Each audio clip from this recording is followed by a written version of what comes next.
Assalamualaikum warahmatullahi wabarakatuh. Waalaikumsalam warahmatullahi wabarakatuh. Allahumma sholli ala Sayyidina Muhammad wa ala ali Sayyidina Muhammad. Izin bertanya Buya, bagaimana hukumnya menikah siri tanpa wali dari perempuan? Tapi wali dari perempuan berada satu kota bersama anaknya. Perempuan tersebut menikah menggunakan ustadz. Pendek cerita, perempuan tersebut hamil kemudian menikah ulang di KUA menggunakan walinya. Apakah sah pernikahan tersebut dan bagaimana nasab anaknya jika anaknya perempuan? Dan bagaimana hukumnya orang tua dari pihak laki-laki menyuruh anaknya menceraikan istrinya dan tidak memperbolehkan anaknya bertemu dengan istrinya? Karena orang tuanya mengancam anaknya jika anaknya tidak menceraikan istrinya, maka orang tuanya tidak ridho dunia akhirat. Dan orang tuanya berkata bahwa kehidupannya akan susah karena tidak mendapatkan ridho dari orang tuanya. Akan ada aja masalah yang timbul kalau tidak bercerai. Sekian Buya. Baik, pertama, kenapa harus terjadi nikah sirri? Ini perlu ditanyakan dulu. Himbauan kami adalah nikah tidak harus dengan nikah sirri. Supaya ada surat di situ, ada tanggung jawab kalau ada permasalahan. Cuman ada sebagian keadaan yang menjadikan seseorang harus nikah sirri. Jadi yang nikah sirri tidak semuanya bisa disalahkan. Tapi sebagai tarbiyah pendidikan yang kami sampaikan, upayakan nikah tanpa sirri. Nikah terang-terangan ada surat. Cuman ada sebagian keadaan harus nikah sirri. Nikah yang tidak diramaikan. Misalnya, seorang laki-laki yang pengen menikah, tapi sama orang tuanya tidak diperbolehkan. Terserah alasannya masalah karir, belum selesai sekolah, dan sebagainya. Sementara urusan nikah adalah hajat pribadi yang tidak bisa diwakilkan kepada siapapun. Maka jika betul orang tua melarang harga mati itu memang tidak boleh menikah. Kalau harga hidup, maksudnya jangan nikah dengan itu nak, nikahlah dengan ini, nggak boleh melanggar. Tapi kalau sudah harga mati, jangan menikah pokoknya. Lah, nggak bisa dong. Jangankan kok anak laki-laki, anak perempuan yang dilamar oleh seorang laki-laki yang sudah sekufu dengannya, satu martabat, maka orang tua kalau melarang, dia wali abdul, dosa dia. Laki-laki melamar baik-baik yang satu kufu. Kufu itu yang tidak menjadikan bapaknya itu malu, satu martabat. Maka orang tua nggak boleh melarang kok di saat semacam ini. Makanya pintu pernikahan harus dibuka lebar-lebar.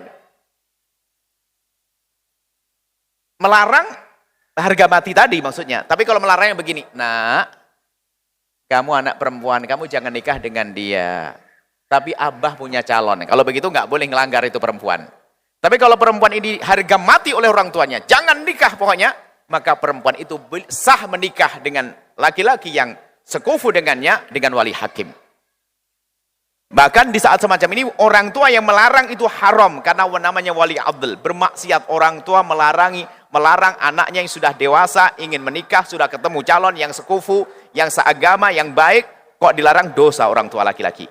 Jangankan kok anak laki-laki, perempuan saja boleh meninggalkan orang tuanya di saat memang orang tuanya keras kepala.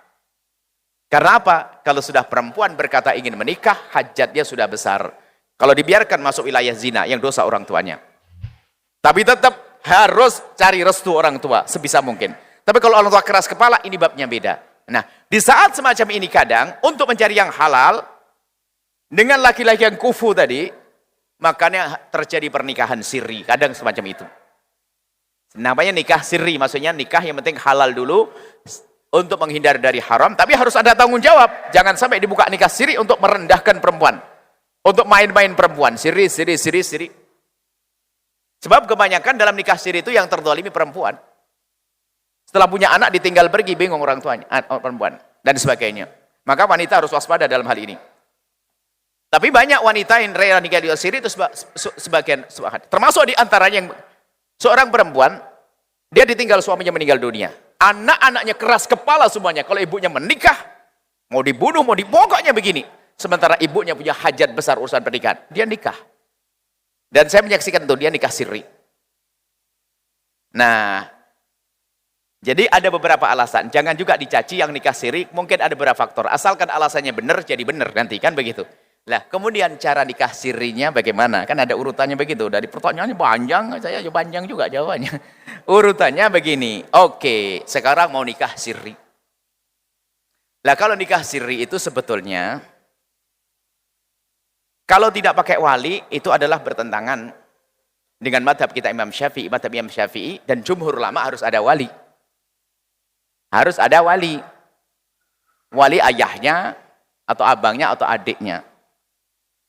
Di saat tidak ada wali, mungkin ayahnya jauh di negeri seberang atau di kota jauh, memang tidak ada wali. Wali sebagai wali yang asli, tapi bisa hakim yang menjadi wali. Hakim yang menjadi wali, mahkamah.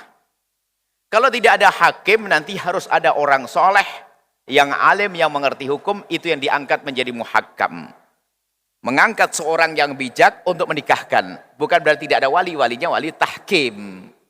Wali tahkim, maka seorang alim tadi yang akan menikahkan kedua mempelai ini. Dengan dua saksi tentunya. Tadi pakai saksi enggak? Pakai saksi. Mungkin kelihatannya pakai yang ini cuman dia tidak mengerti. Tanyakan ustadz mana yang menikahkannya. Baik. Jadi namanya tahkim. Jadi jangan asal. Nah, jadi dalam madhab Syafi'i. Jadi kedua mempelai menyerahkan kepada seorang alim yang ngerti hukum agar menikahkan mereka berdua. Lalu dinikahkan. Biasanya ada catatan-catatan untuk menjaga perempuan. Di antaranya hak cerai dan sebagainya supaya tidak tiba-tiba ditinggal pergi. Jadi perempuan ada penjagaannya di sini. Makanya kalau ingin nikah siri dengan seorang alim jangan asal. Supaya dijaga. Wanita ini akan dijaga. Baik.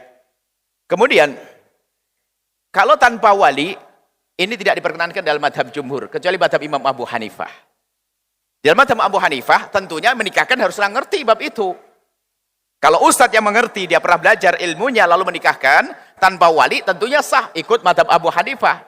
Dengan catatan, diantaranya harus maharnya, mahar yang disetujui oleh perempuan tersebut. Ya, yang maharnya, mahar ditentukan oleh perempuan tersebut, sesuai dengan keinginannya. Jadi ada dalam madhab Hanafi, ada hal ini. Maka harus orang alim, jangan asal saja. Tapi tetap harus dengan dua saksi. Nah, kemudian, setelah itu, ibu daripada sang laki-laki nggak mau nerima. Lah mungkin permasalahan nggak bisa nerima itu karena apa?